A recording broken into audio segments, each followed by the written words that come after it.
everyone. ඔයාලා හැමෝම මගේ YouTube channel එකට ආදරයෙන් පිළිගන්නවා. ඔන්න ඉතින් දැන් ළඟම අවුරුදුත් එනවනේ.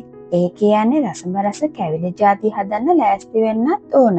ඒක නිසා මම අද ඔයාලට අරගෙන ආවේ අවුරුදු කැවිලි ಜಾතිය. ඒ තමයි පොල්ටොෆ්. ඉතින් එහෙනම් බලමුකෝ මේක හදාගන්නේ කොහොමද කියලා. මුලින්ම එහෙනම් බලමුකෝ මේ පොල්ටොෆ් එක හදාගන්න ඕන වෙන දේවල් මොනවාද කියලා. ගාගත්ත පොල් ග්‍රෑම් 200ක්, සුදු සීනි ග්‍රෑම් 300ක්, වතුර කෝප්පු 3න් එකක්, ලුණු කුඩු පිංචක් වෙන්න, මාගරින් හෝ බටර් මේස් හැඳි 3ක්, කැමති පාටකින් කලරින් එකක් ඕන වෙනවා. මේ දේවල් ටික තමයි ප්‍රධාන වශයෙන් පොල්ටොෆ් එක හදාගන්න ඕන වෙන්නේ. ඒත් අද මම මේ පොල්ටොෆ් එකේ රස වැඩි කරගන්න තව ಜಾති දෙකක් මේකට එකතු කරගන්නවා.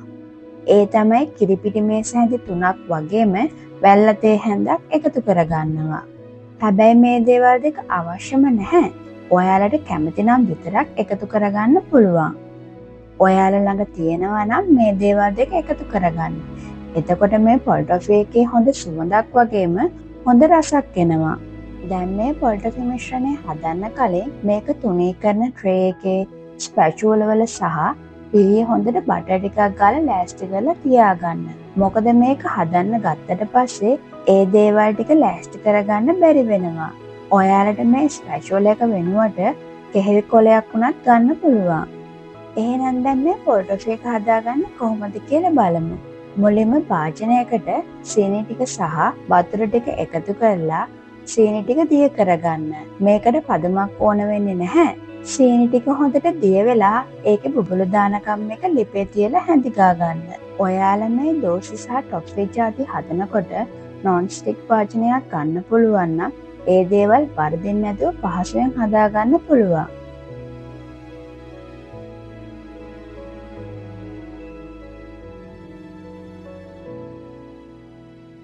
දැන් මේ සීනි ටික හොඳට දිය වෙලායි තියෙන්නේ. මේකට දැන් පොල් ටික එකතු කරලා ඒකටම ලුණු කුඩු පිංචක් වගේ එකතු කරගෙන මේක හොඳට හැඳි ගා ගන්න. මේ ටොෆි වර්ග හදනකොට ලිපේ ගින්දර අඩුවෙන්ම තියාගෙන තමයි හදන්න ඕන. ටොෆි වර්ග වලින් හදන්න ලේසිම දේ තමයි මේ පොල් ටොෆි එක. මොකද මේක වර්ධන ප්‍රමාණය අඩුයි. කිරි ටොෆි වගේ නෙමෙයි.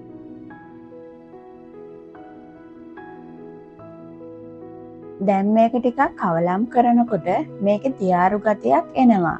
හැබැයි ඒක ටික වෙලාවකින් අඩු වෙනවා අපි මේක ලිපේ තියලා හැඳි ගන්නකොට. ඒක නිසා ඔයාලා ඒකට බය වෙන්න එපා. ඔයාලා මේ පොල්ටොෆ් එක හදන්නේ පළවෙනි පාරට නම් මේක මුලින් ඉඳන්ම හොඳට හැඳි ගා ගන්න ඕනේ. හැබැයි මම නම් මුල් හරේදී වැඩිය හැඳි ගාන්නේ නැහැ. ලිප හොඳටම අඩු කරලා සැරෙන් සැරේට තමයි හැඳි ගාන්නේ. මොකද ඊට පස්සේ එක දිගට හැඳි ගන්න තියෙන නිසා. අනික මම මේක හදන්නේ non stick භාජනයක නිසා බය වෙන්න දෙයක් නැහැ. හැබැයි ඔයාලා එහෙම කරන්න එපා. ඔයාලගේ ලිපේ ගින්දර අඩු කරගෙන හිමින් මේක එක දිගට හැඳි ගා ගන්න.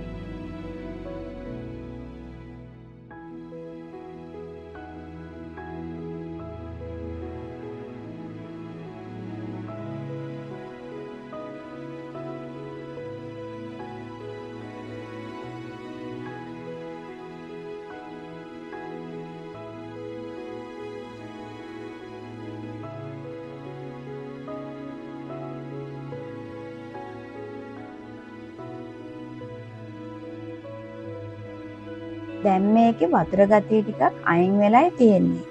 ඒක නිසා මේකට දැන් කිරිපිටි ටික එකතු කරගන්න. හැබැයි ඔයාලා මේකට කිරිපිටි එකතු කරගන්නේ නැතිනම් මේක එක දිගට හැඳි ගා ගන්න. මේකට ඉතින් කිරිපිටි ටිකක් එකතු කරොත් ඒකෙන් හොඳ රසක් වගේම මේ පොල්ටොෆ් එකෙන් එන පැන් රස ටිකක් අඩු වෙනවා. ඒක නිසා ඔයාලා ළඟ තියෙනවා නම් කිරිපිටි ටිකක් මේකට එකතු කරලා හදලා බලන්න වෙනසකටත් එක්ක. මම දැන් මේකට කිරිපිටි ටික එකතු කරාට පස්සේ එක දිගට හැඳි ගා ගන්නවා. ඔයාලත් ලිපේ ගින්දර අඩුවෙන්ම තියාගෙන මේක එක දිගට හැඳි ගා ගන්න. මේ මිශ්‍රණයට කිරිපිටි එකතු කරාට පස්සේ ඒකේ පිටි කැට කැට වගේ හිටින්න පුළුවන්. ඒ ටික හැන්දෙන් පොඩ්ඩක් කවලම් කරාම හරියනවා.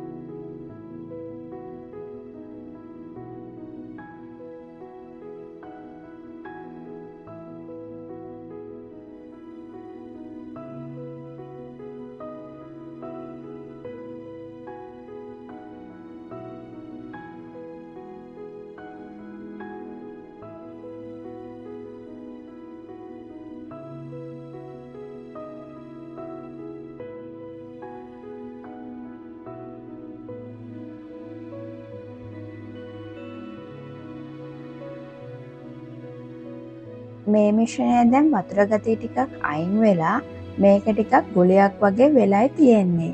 දැන් මේ වෙලේදී මේකට මාගරින් හෝ බටර් ටිකක් එකතු කරගෙන හොඳට කවලම් කරගන්න. මේකට මාගරින් හෝ බටර් එකතු කරාට පස්සේ නැවත මේකේ පොඩි තෙත ගතියක් එනවා. හැබැයි ඒ තෙත ගතිය තව ටිකකින් අයින් වෙනවා. දැන් මේ පොල් රොෆි එකේ වතුර ගතිය හොඳටම අයින් වෙලා මේ මිශ්‍රණය වේවිච්ච ගතියක් එනකන් හොඳට හැඳිගා ගන්න ඕන.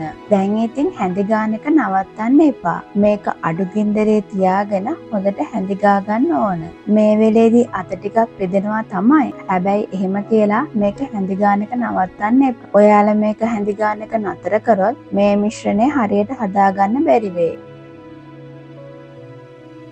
දැන් ඔයාලා අන්තිම වෙනකන් ඉන්නේ නැතිව මේ වෙලාවේදී ඔයාලට කැමති පාටක් සහ ඔයාලට කැමති නම් වැල්ලා ටිකක් එකතු කරගෙන මේක හොඳට කවලම් කරගන්න. මම නම් තව ටිකකින් තමයි මේ දේවල් එකතු කරගන්නේ. හැබැයි ඔයාලා එහෙම කරන්න එපා. කලින් මේ දේවල් ටික එකතු කරගෙන මේක හොඳට හැඳිගා ගන්න.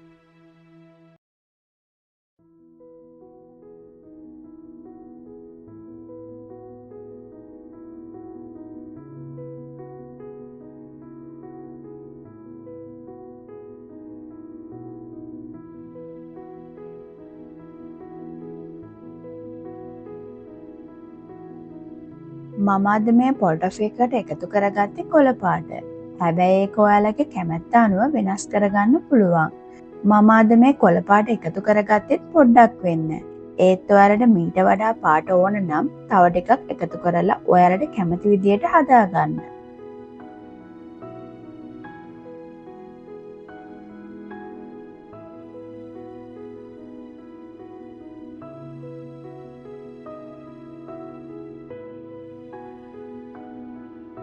දැන් මේක ටිකක් හරියාගෙන එන්නේ.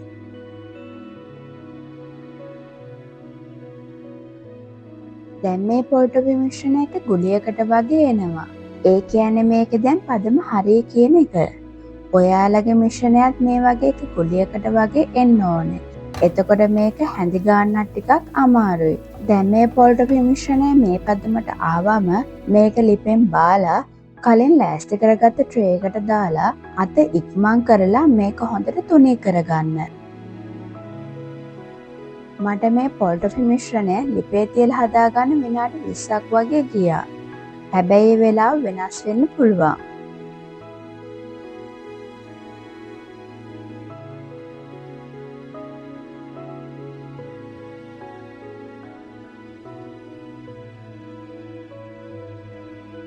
දැන් මේ පොල් රොෆි මිශ්‍රණය ට්‍රේ එකේ හොඳට තුනී කරගත්තට පස්සේ මේ මිශ්‍රණයේ රසණය අයින් වෙලා මේක හයි වෙන්න කලින් ඔයාලට අවශ්‍ය ප්‍රමාණයට මේ පොල් රොෆි එකේ කෑලි මාක් කරගන්න.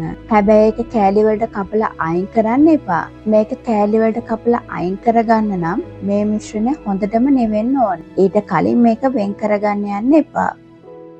මේ මිශ්‍රණය නිවෙන්න කලින් කෑලි මාක් කරගන්න කියන්නේ මේක හයි වුණාට පස්සේ ඒක කෑලි වලට කපා ගන්න අමාරු වෙන නිසායි. අපි මේක කෑලි මාක් කරලා තිබ්බාම මේක නිවුනට පස්සේ ඒක වෙන් කරගන්න ලේසි. ඔන්න ඉතින් මම මාක් කරපු කෑලි නම් පොඩ්ඩක් ඇද වුණා. මොකද මේ වීඩියෝ එකට පෙන්නන්න භාජනය මන් නුහුරට තියන් හිටපු නිසා. ඔයාලා ඉතින් ලස්සනට පොඩියට මේක කෑලි මාක් කරලා කපා ගන්න. මේක ඉතින් ගොඩක් ලොකුවට කෑලි මාක් කරලා කපා ගන්නත් එපා. මොකද ඉතින් අපි අවුරුද්දට ගොඩක් පැන් රස කනවනේ. ඒක නිසා ඔයාලා හදන ඕනම කැවිලි జాතිය පොඩියට හදාගන්න.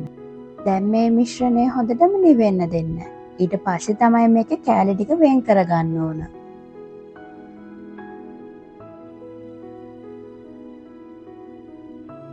දැන් මේ විනාඩි 20කට විතර පස්සේ මේක දැන් හොඳටම නිවිලයි තියෙන්නේ. දැන් එහෙනම් මේ පොල් රොෆි එකේ කෑලි ටික වෙන් කරගමු. මේ වගේ පිහිටුඩෙන් එක පොඩ්ඩක් බුරුල් කරගන්න. එතකොට ලේසියෙන් මේක කෑලි ටික වෙන් කරගන්න පුළුවන්. මේකේ මේ ලස්සන පොල් රොෆි කෑලි ටික අවුරුදු කෑම මේසෙට තියන්න. හැබැයි ඉතින් මේ අයින් කෑලි ටික නම් අවුරුද්දට කලින් ඉවර වෙයි. මේ පොල් රොෆි එක හරිම සොෆ්ට් එකට තියෙනවා. ඒ වගේම තමයි මේකෙන් හොඳ කිරි රසක් සහ සුවඳක් එනවා. ඉතින් ඔයාලත් මම කියපු විදිහටම මේක හදලා බලන්න. මේක දැන් හොඳටම නිවුනට පස්සේ හොඳට වහන්න පුළුවන් බෝතලයකට දාලා සති 1මාරක් වගේ එළිය තියාගන්න පුළුවන්. නැතිනම් ෆ්‍රිජ් එකේ මාසයක් වුණත් තියාගන්න පුළුවන්. අනෙත් දේ තමයි ඔයාලා මේ පොල් ටොෆි හදන්නේ පළවෙනි පාරට නම් මේක පොඩි ප්‍රමාණයකින් හදලා බලන්න. මොකද මේක පොඩ්ඩක් හරි වැරදුනොත් අපි එකතු කරන හැම දෙයක්ම අපතේ යන නිසා. හැබැයි දැන් එහෙම වරදින්නේ නැහැ. මම කියපු විදිහටම ඔයාලා එක හදාගන්න. ඔයාලට මේ පොල් ටොෆි එක හදන්න ප්‍රමාණ දැනගන්නේ මොකක් හරි කෝපයකින් පොල් කෝපයක් ගන්නවා නම් ඒ කෝපෙම සීනි කොප්ප 2ක් වෙන්න ගන්න. ඒ කියන්නේ එකට 2ක් අනුපාතයට වෙන්න.